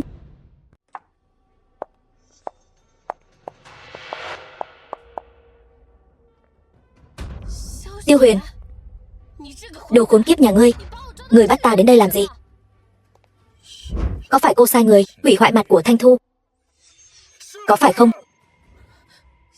Tiêu Huyền, ta không hiểu ý của anh. Diệp Thanh Thu dù sao đi nữa cũng là em gái ta, sao ta có thể làm ra chuyện như vậy? Người của cô đã khai ra cô rồi. Ta cho cô một cơ hội cuối cùng, nói cho ta biết ai sai khiến cô. Chỉ dựa vào cô, một mình cô còn chưa đủ gan đó. Ở Hải Thành còn ai có thể sai khiến ta? Tất cả mọi chuyện này đều do ta tự làm. Ta chỉ là không ưa cái vẻ đắc ý của cô ta, cho nên ta hủy hoại khuôn mặt của cô ta. Anh có thể làm gì ta? Chuyện này để sau rồi xử lý. Ta đã cho cô một cơ hội rồi, là tự cô không biết trân trọng, đến mức bị người ta coi là quân cờ bỏ đi rồi, mà còn mong chờ người khác đến cứu cô. Cô yên tâm, ta không lấy mạng cô, nhưng những gì mà Thanh Thu đã phải chịu, cô đừng hòng trốn thoát một tội nào. Nhớ kỹ, sau khi trở về nói với Tiêu Thành Minh, nếu như hắn muốn thử ta, cô đưa con dao này cho hắn, cô xem hắn có dám làm gì. Mặt của Thanh Thu không? Tiêu Huyền, anh mất mạng không yên thân đâu. Tôn thượng, thứ ngài cần ta đã lấy về rồi. Vất vả rồi. Anh đừng qua đây, ta bây giờ xấu xí lắm. Thanh Thu, đây là thuốc mỡ ta tự điều chế. Mỗi ngày em bôi một ít, không bao lâu sau sẽ khỏi hẳn thôi. Hơn nữa sẽ không để lại bất kỳ vết sẹo nào. Thật sao? Ta đã bao giờ lừa em đâu. 3 ngày sau.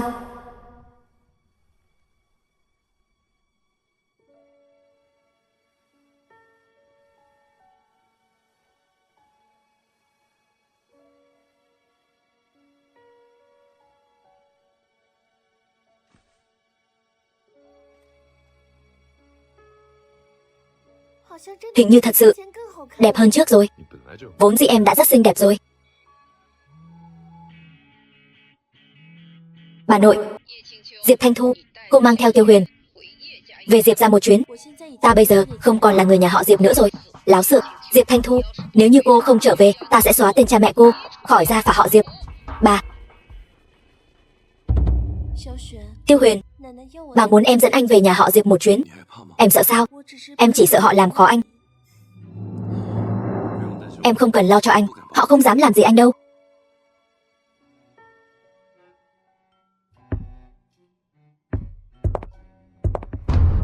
Mặt của cô sao lại lành rồi?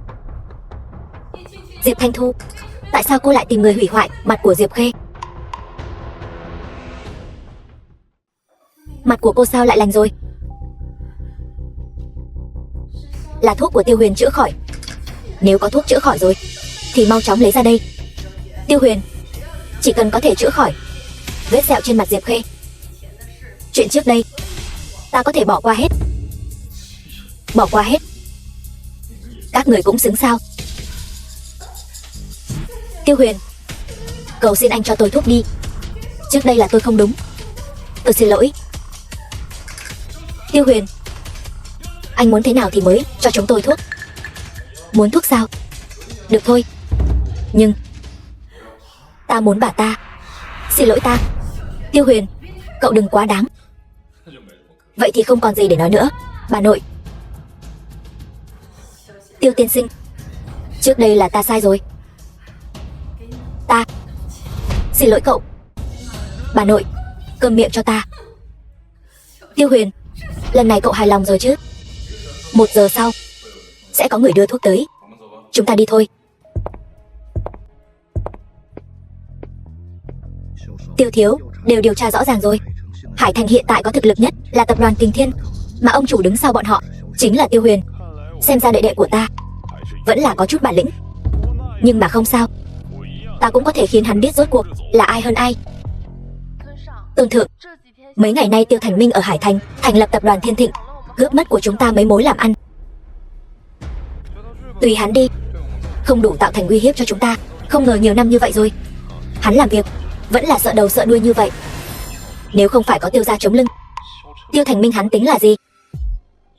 Lần này trước cứ cho hắn nếm chút ngọt ngào, đợi đến lần sau cả những khoản nợ trước đây cùng nhau thanh toán.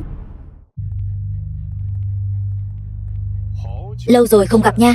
Tiêu Huyền, vừa nghe nói bây giờ cậu là con rể của nhà họ Diệp. Quả nhiên, phế vật có đi đến đâu vẫn là phế vật.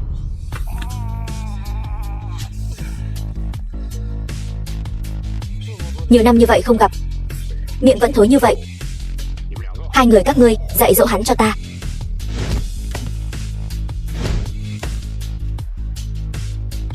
Nhiều năm như vậy rồi, anh vẫn không có chút tiến bộ nào. Tiêu Huyền, ta chính là người thừa kế chính thống Tiêu gia. Cậu chẳng qua chỉ là một kẻ bị Tiêu gia ta vứt bỏ mà thôi. Cậu lại dám vô lễ với ta như vậy? Anh, một kẻ chỉ biết ăn chơi trác táng, phế vật. Cậu chờ đó cho ta. Năm đó bị tiên đoán sẽ mang đến cho Tiêu gia tai họa ngập đầu, nên bị đuổi ra ngoài. Kẻ gây tai họa cho Tiêu gia thật sự là ta sao?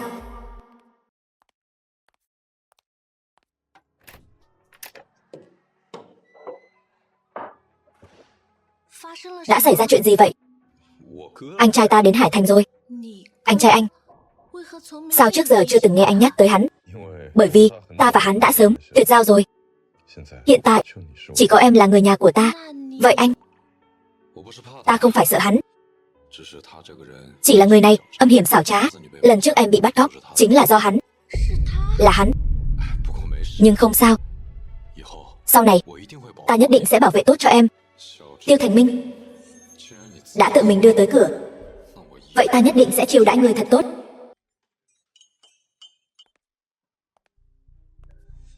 Anh còn mặt mũi tới đây Ta đều bị anh hại, đến mức suýt chút nữa là hủy dung rồi.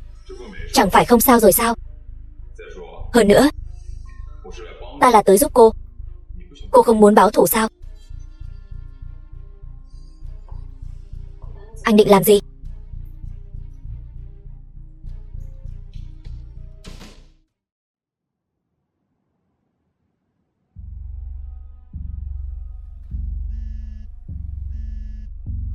Lãnh Nhược Băng.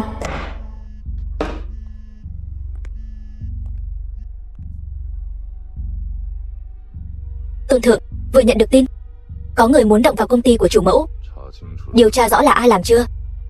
Là Diệp gia. Đằng sau còn có bóng dáng của Tiêu Thành Minh.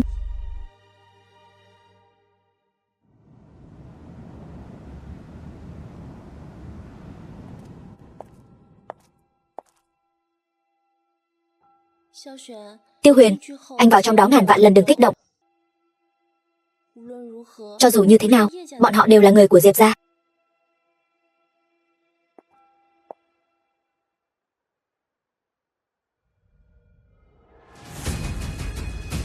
Việc công ty của tôi bị điều tra, có phải là các người làm không? Cô đừng tùy tiện vu khống. Hơn nữa, là chúng ta làm thì sao? Diệp gia ta nuôi cô lớn như vậy, sản nghiệp của cô cũng nên thuộc về Diệp gia chúng ta. Chẳng lẽ cô cho rằng trèo lên được tập đoàn Kình Thiên là có thể đứng trên đầu chúng ta mà làm càn sao? Vậy nên cô thừa nhận động tay với công ty của Thanh Thu rồi chứ gì? Chúng ta động tay thì sao nào? Diệp Thanh Thu cô ta ăn cây táo rào cây sung, tính là cái thá gì? Bà nội, chuyện này bà nội cũng biết. Chuyện này vốn dĩ là cô sai trước. Nếu như cô có thể cùng tập đoàn Diệp Thị chia sẻ nghiệp vụ, thì làm sao có thể xảy ra chuyện như ngày hôm nay? Có điều, nếu như cô bằng lòng để Tiêu Huyền giao ra phương thuốc xóa sẹo, chuyện này ta có thể bỏ qua. Bà nói như vậy, người làm sai lại thành chúng ta rồi. Tiêu Huyền, nếu như cậu sớm nói cậu là tổng giám đốc của tập đoàn Kình Thiên, sớm ủng hộ tập đoàn Diệp Thị chúng ta, thì làm sao có thể phát triển thành đến cái tình trạng như ngày hôm nay? Đủ rồi. Tiêu Huyền, chúng ta đi. Các người quá làm ta thất vọng rồi. Diệp Thanh Thu, cô đi rồi đừng hối hận. Người hối hận nên là các ngươi mới đúng. Động thủ đi. Động thủ. Anh thật cho rằng Diệp gia ta là quả hồng mềm sao? Anh động nổi sao? Vậy thì cứ chờ xem sao.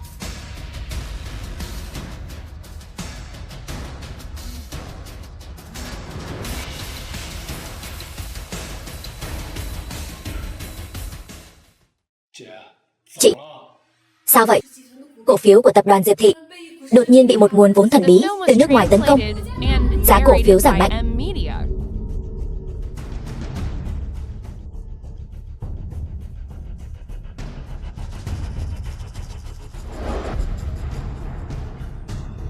Diệp, phần lớn các nhà cung cấp của tập đoàn Diệp Thị đồng thời hủy bỏ hợp tác, nói là chúng ta vi phạm hợp đồng, bắt chúng ta bồi thường tiền vi phạm hợp đồng.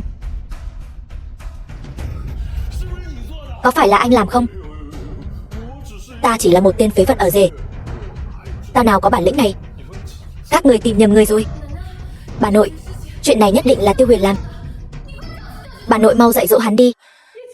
Diệp Thanh Thu, chuyện này có phải là Tiêu Huyền làm không? Hiện tại ta không còn là người của Diệp gia nữa rồi. Bà nội.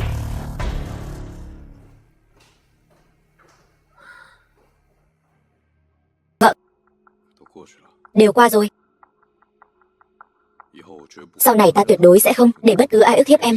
Vẫn là nên cho bọn họ một con đường sống đi. Chỉ cần bọn họ không chủ động gây sự nữa, ta sẽ cân nhắc tha cho bọn họ một con đường sống.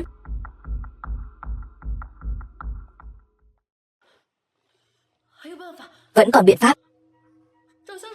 Tìm Tiêu Thành Minh. Hắn ta là người của Tiêu gia ở đế đô đó. Sao không nghe máy vậy? Xem ra chúng ta bị người ta bỏ rơi rồi.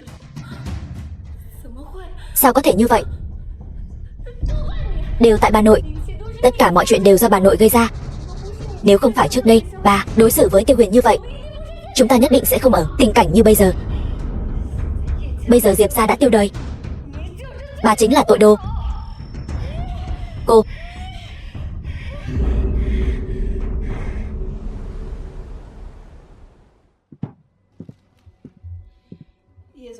Diệp tổng, tài liệu này cần ngài ký tên.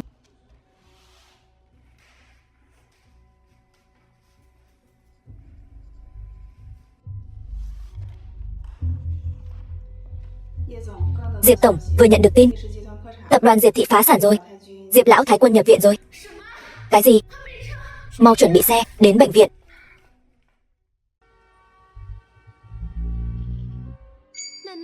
Bà ơi, cuối cùng bà cũng tỉnh rồi. Không ngờ người ở bên cạnh tôi cuối cùng lại là cháu. Tình trạng bệnh nhân hiện tại khá nghiêm trọng, đã là ung thư giai đoạn cuối rồi. Không còn nhiều thời gian nữa đâu. Mọi người hãy ở bên cạnh bà ấy thật tốt nhé. Đồ ngốc. Người sống ai rồi cũng phải mất. Tôi sống đến lần này tuổi rồi, đã quá đủ rồi. Chỉ tiếc là bà nội xin lỗi cháu, Tiêu Huyền. Nửa tháng sau. Tiêu Huyền, ta vẫn luôn nghĩ ta sẽ hận bà. Không ngờ cuối cùng nhìn thấy bà như vậy, ta vẫn có chút không đành lòng. Thay vì đau khổ nằm trên giường chịu tội, thì đây đối với bà ấy là kết quả tốt nhất rồi. Người đã mất hãy để họ ra đi. Chúng ta vẫn phải sống tốt cuộc sống của mình.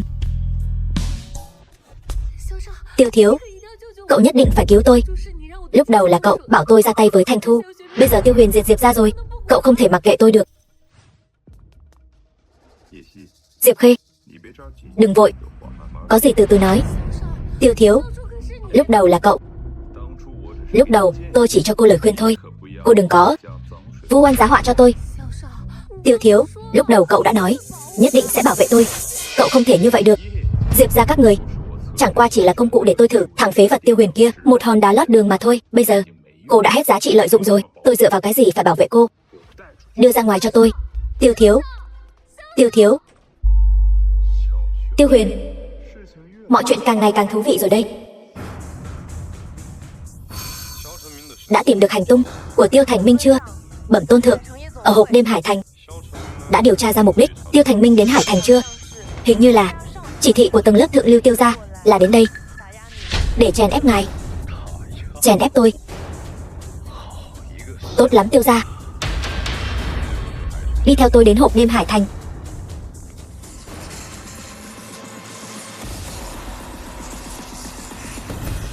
Tiêu thiếu, bên Tiêu gia truyền đến tin tức. Lão gia tử, vậy mà lại để tôi ở Hải Thành so tài với thằng phế vật Tiêu Huyền kia. Hắn chỉ là một tên phế vật, dựa vào cái gì? Tiêu thiếu, cẩn trọng lời nói, trên kia tự nhiên có suy nghĩ của trên kia. Anh đang dạy tôi làm việc sao? Hắn chỉ là một tên phế vật bị Tiêu gia tôi đuổi ra ngoài. Tôi muốn bóp nát hắn, dễ như diệt một con kiến. Hôm nay ông đây cứ đứng đây, anh muốn bóp nát tôi thế nào? Tiêu Huyền, cái loại phế vật bị Tiêu thị đá ra khỏi cửa như cậu, không ngờ tự mình đưa xác đến. Cái loại chuyện tôi ghét nhất trên đời này là bị người khác chỉ tay vào mặt. Tiêu Huyền, mày muốn mất mạng sao? Đánh mày thì sao? Cần lý do sao? Mày, Tiêu Huyền, mày đã chọc giận tao rồi. Người đâu? Tiêu Huyền, không phải mày rất giỏi đánh nhau sao? Để tao xem thử mày đánh được mấy người. Chỉ là một đám gà đất chó xanh. Đám người này đều là tinh anh được huấn luyện bài bản, một người địch nổi 10 người. Mày cứ từ từ mà hưởng thụ đi. Xử lý hắn một trận nên thân cho tao. Các người lên hết đi. Tiêu thiếu, cái đám tinh anh mà anh nói xem ra cũng chỉ có thế mà thôi. Tiêu Huyền, mày đừng vội mừng, tao nhất định sẽ khiến mày trả giá. Tao ngược lại muốn xem thử mày có thể khiến tao trả giá thế nào. Tiêu Thành Minh, Nếu không nhờ Tiêu gia che chở cho mày, mày tính là cái thá gì? Tiêu Huyền, loại phế vật bị Tiêu gia tao đuổi ra khỏi cửa như mày, có tư cách gì nói những lời này? Người thừa kế Tiêu gia, tao chờ mày đến báo thủ tao.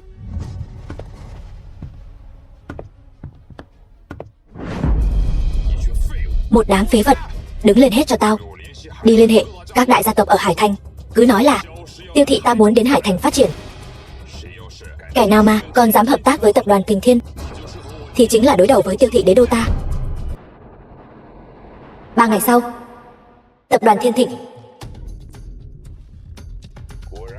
Quả nhiên nghe danh không bằng gặp mặt, Tiêu thiếu quả nhiên là nhân tài.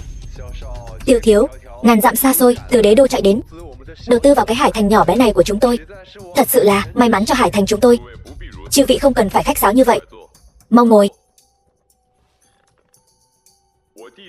Tiêu thị đế đô ta đã thành lập tập đoàn Thiên Thịnh ở Hải Thành, mà chư vị có mặt ở đây sau này đều là những đối tác hợp tác lâu dài của tập đoàn Thiên Thịnh ta. Hôm nay triệu tập chư vị đến đây là có một chuyện muốn thương lượng với mọi người, mong chư vị cho Tiêu mỗ một chút mặt mũi. Tiêu thiếu, ngài có gì cứ nói thẳng, chỉ cần có thể giúp được, Trương gia ta tuyệt đối hết lòng giúp đỡ. Vương gia ta cũng vậy, Triệu gia ta đồng ý, Lý gia ta cũng không có vấn đề. Rất tốt, vậy ta cũng nói thẳng luôn, hôm nay mời mọi người đến đây là muốn nhờ mọi người giúp tôi đối phó với một người ở Hải Thành này, mà lại có người dám đắc tội Tiêu thiếu.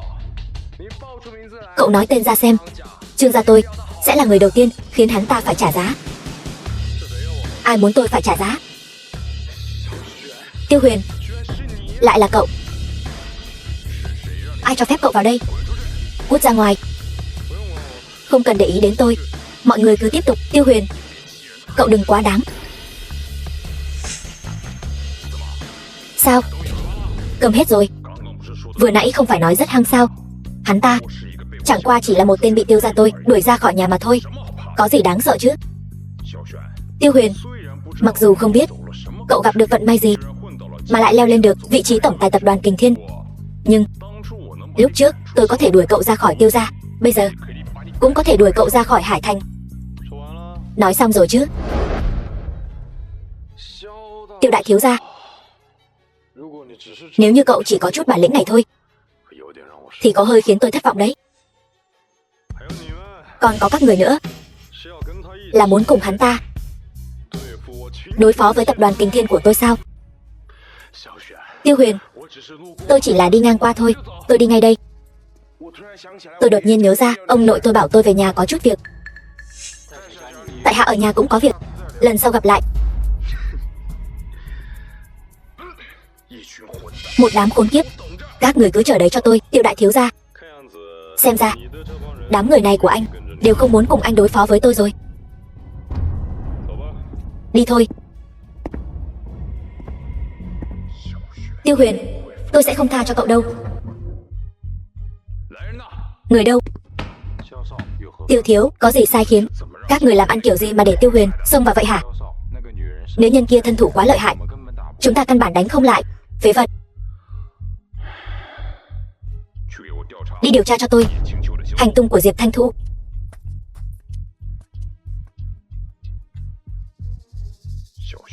Tiêu Huyền, đợi đến khi tôi bắt được Diệp Thanh Thu, tôi xem cậu còn vanh váo kiểu gì nữa. Lần này điều thêm vài tổ chiến đấu đến đây, bảo vệ tốt cho Thanh Thu của tôi. Tương thượng, đối phó với Tiêu Thành Minh cũng cần phải thận trọng như vậy sao? Thủ đoạn Tiêu Thành Minh vốn dĩ vô cùng đê tiện, tôi thì không sao cả, chỉ sợ Thanh Thu vì vậy mà bị tổn thương. Chuyện trước kia đã xảy ra, tôi không muốn xảy ra lần thứ hai. Thuộc hạ hiểu rồi. Sao anh cứ ngày nào cũng theo em vậy? Em đâu phải con nít 3 tuổi, cũng đâu có lạc đường. Gần đây Hải Thành xuất hiện một tên điên, anh sợ nó hại người. Em đi đâu? Chẳng lẽ em đi vệ sinh anh cũng phải theo sao?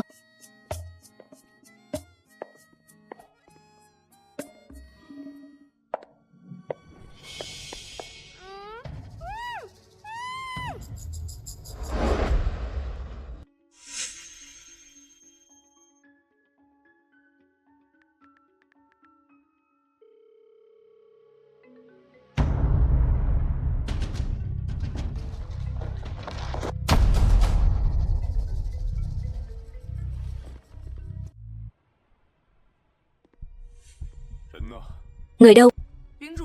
Bẩm chủ thượng, kẻ bắt cóc chủ mẫu đã thừa lúc chủ mẫu đi vệ sinh để ra tay. Đến khi chúng tôi kịp phản ứng lại thì người đã bị mang đi rồi. Nhưng ngài cứ yên tâm, người của chúng tôi đã đuổi theo rồi, sẽ nhanh chóng tìm lại được chủ mẫu thôi.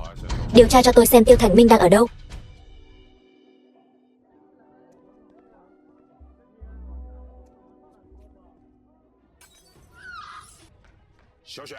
Tiêu Huyền, cậu phát điên cái gì vậy? Tiêu Huyền, cậu bình tĩnh lại đi, nói. Diệp Thanh Thu ở đâu? Nói đi chứ. Tự mình làm mất phụ nữ của mình, tự đi mà tìm.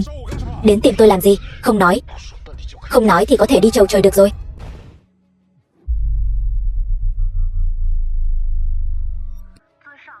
Tôn thượng, đã tìm được rồi.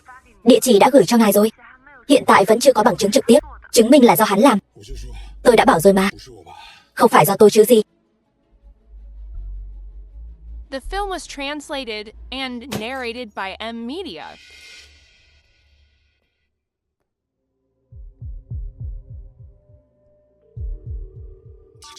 Hắn tìm được các người rồi, mau chóng đưa người đến đây. Chuyện gì vậy? Chủ thuê nói là đã tìm đến rồi. Nhỏ tiếng thôi. Mày quên chủ thuê đã nói gì rồi sao? Không được để lộ hắn ta. Chủ thuê còn nói gì nữa? Bảo chúng ta đưa cô ta đến đó. Nhanh lên đi. Hiếm khi mới gặp được một mỹ nhân như vậy. Cứ vậy thả đi chẳng phải quá tiếc sao? Đừng có gây thêm chuyện nữa. Sợ gì chứ? Trường hợp nào mà chúng ta chưa trải?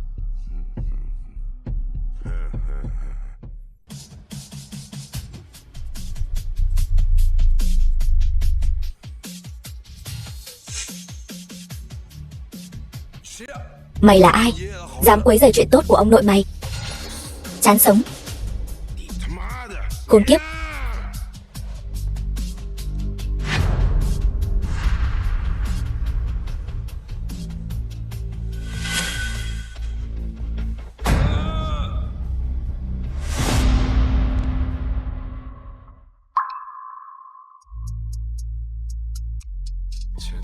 Bảo bối, anh xin lỗi, anh đến muộn rồi. Em cứ tưởng rằng em sẽ không bao giờ gặp lại anh nữa.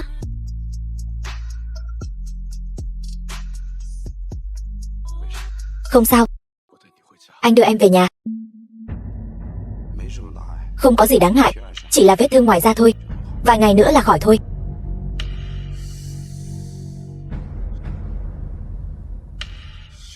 Tiêu Huyền, lão tử nhất định sẽ trả lại gấp bội cho mày.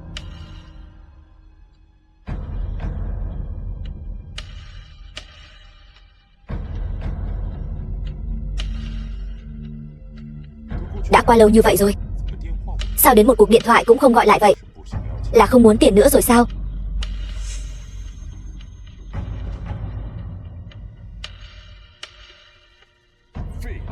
Đồ vô dụng. Nếu không phải sợ bại lộ, tôi cần gì phải nhờ đến một đám người vô dụng như các người làm việc chứ? Vẫn phải tự mình ra tay.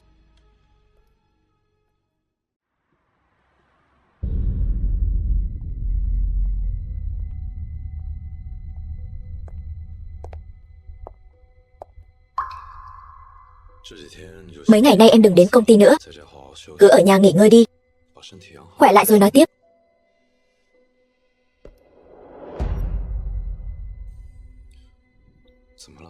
Sao vậy? Chỗ nào không khỏe sao?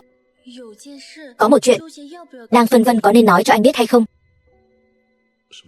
Chuyện gì? Lúc em bị bắt cóc, em mơ hồ nghe thấy người đó nói chủ thuê. Nhưng em không biết có nghe rõ hay không nữa. Tiếng bọn họ nói chuyện nhỏ quá. Không sao đâu, anh sẽ điều tra rõ ràng. Nếu phía sau có người, anh nhất định sẽ lôi hắn ta ra. Được không? Em nghỉ ngơi trước đi.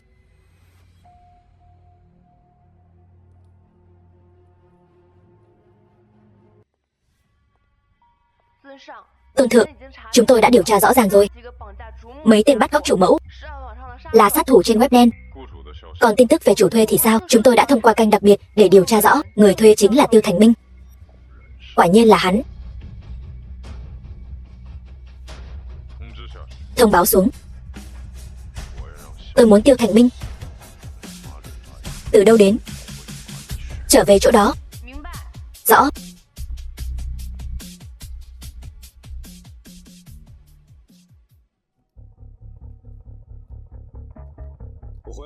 Anh về rồi đây, còn mang cả món em thích ăn về nữa.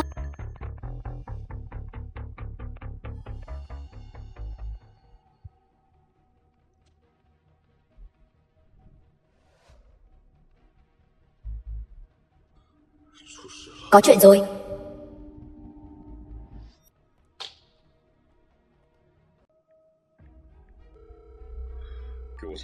Điều tra cho tôi tung tích của Tiêu Thành Minh. Nhanh. Tiêu Thành Minh. Tốt nhất là anh đừng làm loạn. Nếu không, Tiêu gia cũng không bảo vệ được anh đâu.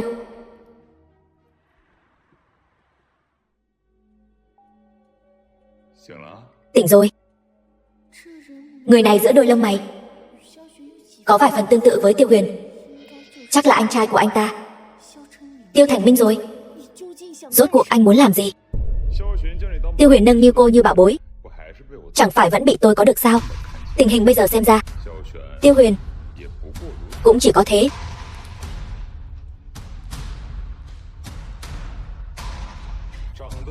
Xinh đẹp đấy.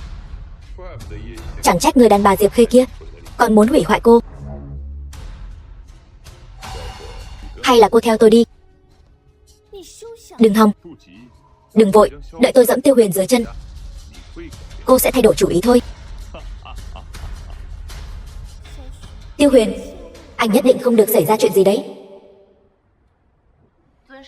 Tôn thượng, đã tra được tung tích của Tiêu Thành Minh.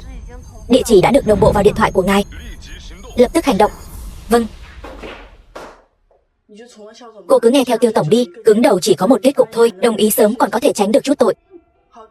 Nói tử tế với cô mà cô không nghe, có phải sống chán rồi không? Xin lỗi Thanh Thu, anh đến muộn rồi. Em sợ anh xảy ra chuyện.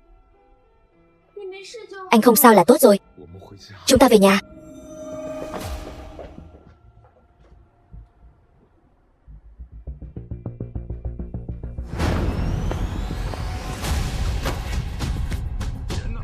Người đâu? Tiêu tổng. Đồ vô dụng.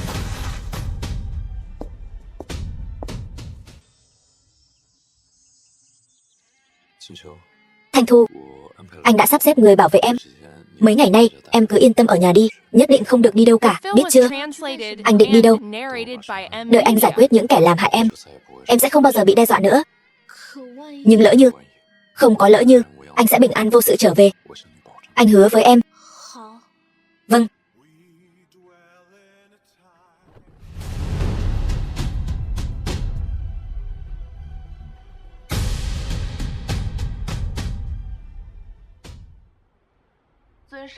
Tôn thượng, có cần dùng lực lượng của Huyền Thiên Điện để giải quyết Tiêu Thành Minh không? Làm thịt gà cần gì dao mổ trâu? Tiêu Thành Minh cái loại không có đầu óc đó, một mình tôi là đủ rồi. Chuyện tôi giao cho cô làm thế nào rồi? Đã làm theo lời ngài dặn, thu mua toàn bộ nguyên liệu thô mà tập đoàn Thiên Thịnh cần. Sau này tất cả các nhà cung cấp cũng chỉ cung cấp hàng cho tập đoàn Kình Thiên mà thôi. Tập đoàn Thiên Thịnh ở Hải Thành đã không còn dư địa phát triển nữa rồi. Rất tốt. Tôi muốn Tiêu Thành Minh phải giống như cuốn nhà có tang, cút khỏi Hải Thành, không bao giờ dám bén mảng đến nữa. Văn phòng tổng tài tập đoàn Thiên Thịnh.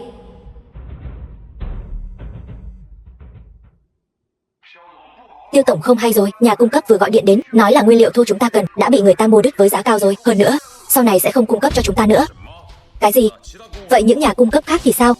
Đã liên hệ hết rồi, bọn họ nói không còn nguyên liệu. Bây giờ toàn bộ thị trường đều không thể mua được nữa rồi. Là ai đang gây sự với tập đoàn Thiên Thịnh vậy? Không muốn sống nữa sao? Là tập đoàn Kình Thiên đứng sau mua đất đấy. Lại là Tiêu Huyền. Còn có cách nào khác không?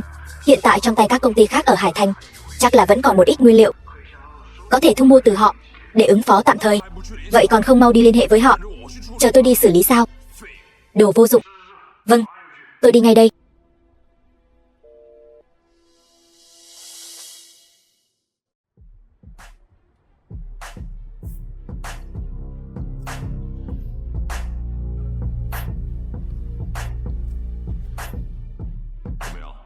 Thế nào rồi? Nghĩ kỹ chưa? Giá cao như vậy chắc là không có gì đáng để do dự chứ. Tiêu tổng, không phải là chúng tôi không chịu bán, Chỉ là chúng tôi đem nguyên liệu cho anh rồi, thì công ty của chúng tôi cũng không giữ được. Tôi mặc kệ các người có giữ được hay không. Tôi đã nói là muốn, thì các người phải đưa. Tiêu gia tôi đâu phải là cái công ty nhỏ bé như các người có thể chống lại. Trời cao hoàng đế xa. Tay của Tiêu gia anh còn có thể vươn tới Hải Thành sao? Tiêu Huyền, lại là cậu. Tiêu Thành Minh, công ty của anh sắp xong rồi, còn tâm trí ở đây mà nói chuyện phiếm. Cậu có ý gì?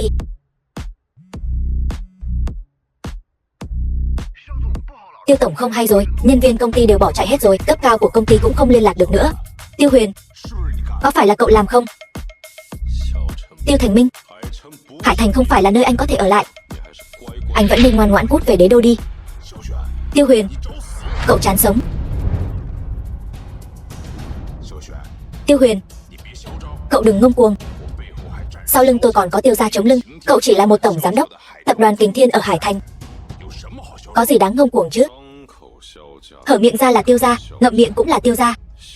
Tiêu Thành Minh, mất Tiêu gia, anh sống không nổi nữa đúng không? Tiêu Huyền, cậu đừng đắc ý. Cút về đế đô đi.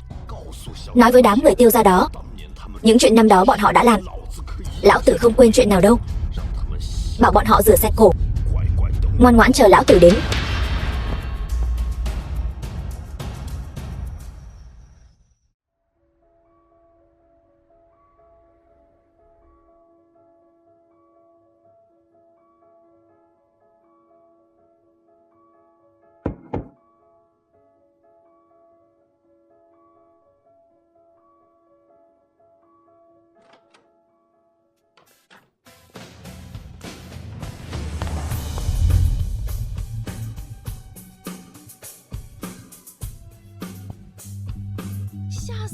Làm em sợ quá đi mất. Cuối cùng anh cũng về rồi. Đồ ngốc. Tôi đã nói rồi, tôi sẽ bình an vô sự trở về.